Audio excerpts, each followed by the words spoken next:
سیدہ صدیقہ رضی اللہ تعالی عنہا کو نبی علیہ الصلوۃ والسلام نے ایک مرتبہ 11 عورتوں کا قصہ سنایا۔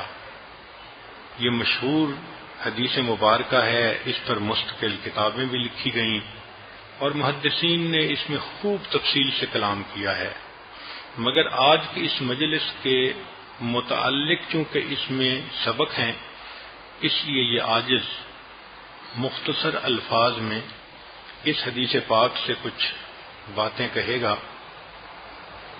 ذرا غور کیجئے کہ اللہ کے محبوب صلی اللہ علیہ وسلم اپنی بیوی کو سمجھانے کے لیے 11 عورتوں کا جو قصہ سنا رہے ہیں تو اس میں کوئی حکمت ہوگی۔ چنانچہ عائشہ صدیقہ رضی اللہ عنہا نے فرمایا کہ ایک جگہ پانی بھرنے کے لیے 11 عورتیں جمع ہوئیں اور انہوں نے آپس میں یہ بات طے کر لی کہ آج ہر عورت اپنے خاوند کے بارے میں صاف صاف لفظوں میں سب کچھ بتائے گی۔ چنانچہ اس میں سے پہلی عورت کہنے لگی کہ میرا خاوند لاغر اونٹ کا گوشت ہے جو پہاڑ کی چوٹی پر رکھا ہوا، نہ چڑھنے کا راستہ آسان، نہ ہی گوشت عمدہ اور موٹا کہ لانے کی زحمت کوئی گوارا کرے۔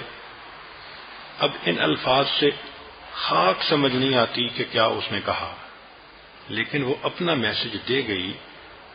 لاغر اونٹ کی مثال، پھر گوشت کی پہاڑ کی چوٹی پہ رکھا ہوا، چڑھنا بھی آسان نہیں، گوشت لانا بھی آسان نہیں۔ تو اصل میں اس کا جو خاوند تھا وہ امپوٹنٹ تھا، تو اس نے اس کو لاغر گوشت کی مثال دی، اونٹ کی مثال دی، اور پھر بیوی کے قریب بھی نہیں آتا تھا تو پہاڑ پہ رکھا ہوا گوشت تھا کہ اس کے پاس پہنچنا ہی مشکل تھا۔ اب حقیقت حال دیکھیں کیا ہے اور عورت کا انداز بیان کیا ہے، تو صاف پتہ چلتا ہے کہ الفاظ کے اندر اس نے اپنا میسج دے دیا۔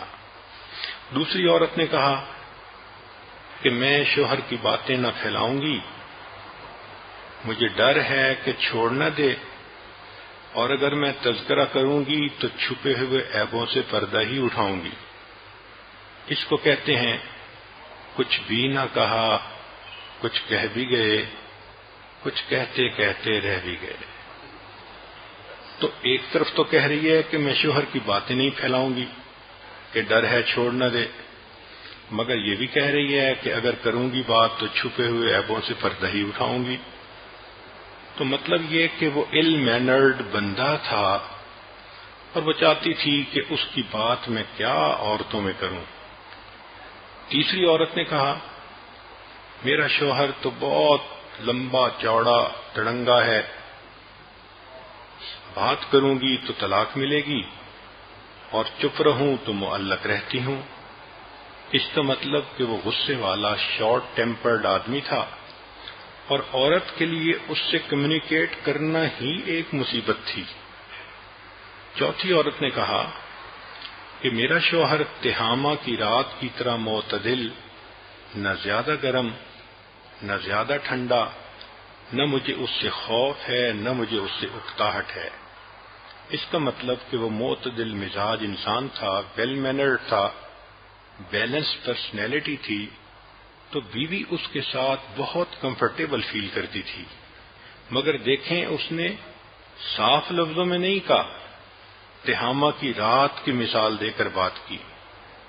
پانچویں نے کہا کہ میرا شوہر گھر کے اندر چیتے کی مانند ہوتا ہے اور باہر شیر کی مانند ہوتا ہے، گھر میں جو کچھ ہو اس کے بارے میں باز پرس نہیں کرتا۔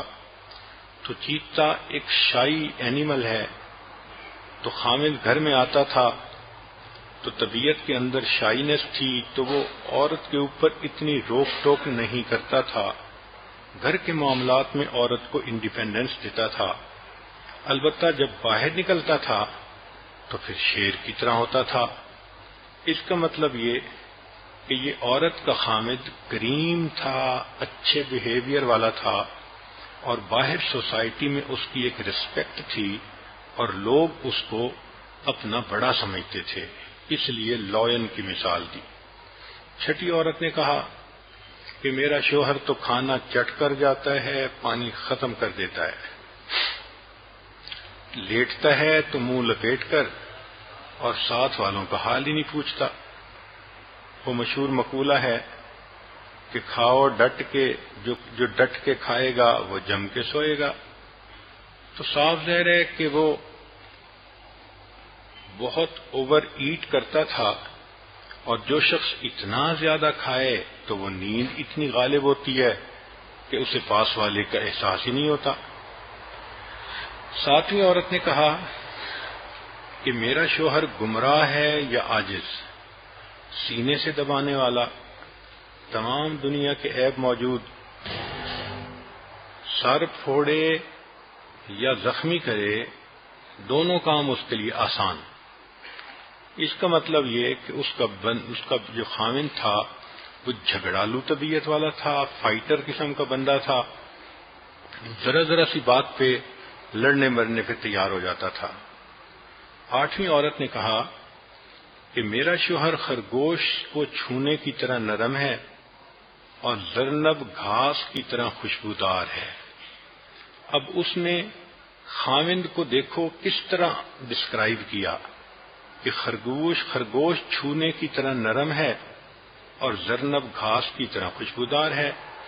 اس کا مطلب یہ کہ اس کا خاوند گڈ لکنگ بھی ہوگا، سافٹ ہارٹڈ بھی ہوگا اور اٹریکٹو بھی ہوگا۔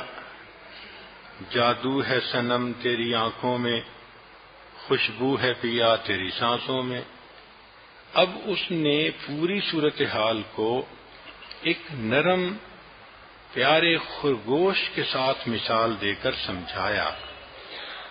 نویں عورت نے کہا کہ میرا شوہر تو اونچے ستونوں والا، لمبی نیام والا، بہت سخی، اس کا گھر دار المشورہ۔ یوں لگتا ہے کہ اس کا خاوند کوئی سوشلی ایکٹیو انسان تھا جس کے گھر پر لوگ آتے تھے اور آپس کے معاملات طے ہوتے تھے، سلو ہوتی تھی، ڈسکشنز ہوتی تھیں، تو اس نے اپنے خاوند کو اس طرح سے ڈسکرائب کیا۔ 10ویں عورت نے کہا کہ میرے شوہر کا نام مالک، تمام ذہنی تعریفوں سے بلند و بالا، یعنی میں اس کی تعریف ہی نہیں کر سکتی، وہ اتنا اچھا انسان، اونٹ تھان پر زیادہ چراگاہ میں کم۔ اس کا مطلب یہ کہ فیلڈ میں جانور تھوڑے ہوتے ہیں اور گھر میں جو قربانی کے لیے بندھے ہوتے ہیں وہ زیادہ ہوتے ہیں، اور قربانی کے لیے جو بندھے ہوتے ہیں وہ اس لیے کہ مہمانوں کی آمد و رفت زیادہ ہوتی ہے، تو باجے کی آواز سن کر اونٹ ذبح ہونے کے لیے تیار ہو جاتے ہیں۔ یعنی ان کے ہاں دستور تھا کہ جب مہمان آتا تھا تو ایک باجے کی آواز وہ بجا دیتے تھے، تو جو لوگ تھے ان کو پتا ہوتا تھا کہ اب جانور کو ذبح کیا جائے گا، تو وہ قریب آتے تھے۔ یہ خاوند ویل بیہیوڈ تھا اور یہ گڈ ہوسٹ تھا، مہمان نواز انسان تھا، اللہ نے دسترخوان بڑا دیا تھا، تو عورت نے اس کی ان الفاظ میں ڈسکرپشن بتائی۔ پھر 11ویں عورت نے کہا کہ میرے شوہر کا نام ابو ذرا، اس نے میرے کان زیور سے بوجھل کر دیے، یعنی سونے سے مجھے لاد دیا، اور میرے پاؤں چربی سے موٹے ہو گئے، یعنی کھانے پینے کی فراوانی تھی۔ اتنا پیار دیا کہ میں نہال غریب گھرانے سے لایا اور امیر گھرانے میں بسایا۔ کام کرنے والے سب کے سب گھر میں موجود، نوکر چاکر۔ میں بولتی تو روک ٹوک نہیں تھی، میں سوتی تھی تو صبح کر دیتی تھی۔ یعنی اس نے مجھے پوری محبت کے ساتھ سہولت کی زندگی میں رکھا ہوا تھا۔ میں اپنی نیند پوری کرتی تھی، نہ مجھے گھر کے کاموں کی کوئی ایسی مصیبت تھی، اس نے مجھے اتنے پیار سے رکھا تھا۔ پانی پیتی تھی تو سہولت و اطمینان سے۔ پھر جو اس کے دوسرے گھر والے تھے وہ بھی اچھے تھے، چنانچہ ابو ذرا کی ماں بہت خوبیوں والی، گھر کشادہ، توشہ دان بھرا رہتا تھا، یعنی گھر میں کھانے پینے کا را میٹیریل خوب ہوتا تھا۔ پھر ابو ذرا کے بیٹے کی کیا تعریف کروں، یعنی جو بیٹا تھا میرا وہ بھی بہت پیارا، سونے کی جگہ کھجور کا 2 شاخہ یعنی چھریرا بدن، بکری کے 4 ماہ کے بچے کے دودھ سے پیٹ بھر جاتا یعنی کم خوراک تھا۔ ابو ذرا کی بیٹی کی خوبیاں کیا گنواؤں، باپ کی فرما بردار، صحت مند کہ چادر اس کے جسم سے بھر جائے، اپنی سوکن کے لیے حسد اور غصے کا باعث، یعنی وہ خوبصورت بھی تھی اور خوبصیرت بھی تھی، اللہ رب العزت نے ان کو اتنی اچھی بیٹی دی تھی۔ ابو ذرا کی کنیز بھی بہت اچھی، نہ باتوں کو پھیلانے والی، نہ رکھی ہوئی چیزوں سے کچھ نکالنے والی، یعنی نہ چوری کرتی تھی، نہ باتوں کو لوگوں تک پہنچاتی تھی، نہ ہی گھر کو گھاس پھوس سے بھرنے والی، یعنی گھر کو گندا بھی نہیں رکھتی تھی، صاف رکھتی تھی۔ ابو ذرا ایک دن گھر سے نکلا، دودھ بلونے کا وقت تھا جانوروں کے پاس جانے کے لیے۔ اس نے ایک عورت کو دیکھا جس نے 2 بچوں کو اٹھا کے سینے سے لگایا ہوا تھا۔ اس کو وہ عورت پسند آ گئی، چنانچہ اس نے مجھے طلاق دے دی اور اس عورت سے نکاح کر دیا۔ میں نے اس کے بعد ایک شریف آدمی سے نکاح کیا جو تیز گھوڑوں پہ سوار ہوتا تھا، ہاتھ میں نیزہ رکھتا تھا۔ وہ میرے لیے بہت سے مویشی لایا اور ہر ایک میں سے ایک ایک جوڑا لیا اور کہا کہ ذرا خود بھی اس میں سے کھاؤ اور اپنے عزیز و اقارب کو بھی کھلاؤ۔ جو کچھ اس نے مجھے دیا اگر میں سب جمع کروں تو ابو ذرا کے سب سے چھوٹے برتن کے برابر بھی نہیں ہو سکتا۔ نبی علیہ الصلوۃ والسلام نے یہ واقعہ سنا کر فرمایا کہ عائشہ، میں تمہارے لیے ایسا ہوں جیسا ذرا کے لیے ابو ذرا تھا، فرق یہ ہے کہ ابو ذرا نے طلاق دے دی تھی، میں تمہیں طلاق نہیں دوں گا۔ اب ذرا غور کیجئے کہ اس میں سے 2 باتیں سامنے آتی ہیں۔ ایک تو یہ کہ عورت جب بھی بات کرے گی وہ ہمیشہ اشاروں کنایوں میں کرے گی، یہ مرد کی ریسپانسبلٹی ہوتی ہے کہ وہ اس کو سرفس پہ الفاظ کے معنی نہ لے بلکہ ان کو ٹرانسلیٹ کرنے کی کوشش کرے، مدعا سمجھنے کی کوشش کرے، اس میں چھپے ہوئے میسج کو جاننے کی کوشش کرے۔ اکثر مرد یہاں کوتاہی کرتے ہیں اور ہم نے دیکھا کہ یہی چیز بالآخر ذہنی انتشار کا سبب ہوتی ہے اور گھروں کے اندر پھر آپس میں جھگڑے اور مس انڈرسٹینڈنگز ہو جاتی ہیں۔ دوسری بات یہ کہ عورت کو ایشورنس چاہیے ہوتی ہے کہ میرا خامند مجھ سے خوش ہے، مجھے چھوڑے گا نہیں، مجھے تنہا نہیں کرے گا، میرا گھر نہیں اجڑے گا۔ تو دیکھیں اللہ کے پیارے حبیب صلی اللہ علیہ وسلم نے سیدہ عائشہ صدیقہ رضی اللہ تعالیٰ عنہ کو ری ایشور کیا کہ دیکھو اس نے طلاق دی تھی، میں تمہیں طلاق نہیں دوں گا۔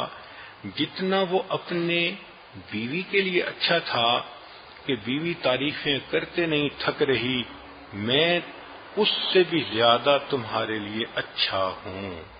سبحان اللہ، اللہ کی شان کہ اللہ کے پیارے حبیب صلی اللہ علیہ وسلم نے زندگی کی ان باریکیوں میں بھی ہمیں رہنمائی دی، راستہ دکھا دیا کہ لوگوں اگر تم جھگڑوں سے بچنا چاہتے ہو، پریشانیوں سے بچنا چاہتے ہو، محبت پیار سے میاں بیوی بن کر رہنا چاہتے ہو تو تمہیں اپنی بیوی کی گفتگو کو توجہ سے سننا پڑے گا، اس کے صحیح مفہوم کو سمجھنا پڑے گا۔ لا الہ الا اللہ، لا الہ الا اللہ، لا الہ الا اللہ، لا الہ الا اللہ، لا الہ الا اللہ، لا الہ الا اللہ، لا الہ الا اللہ۔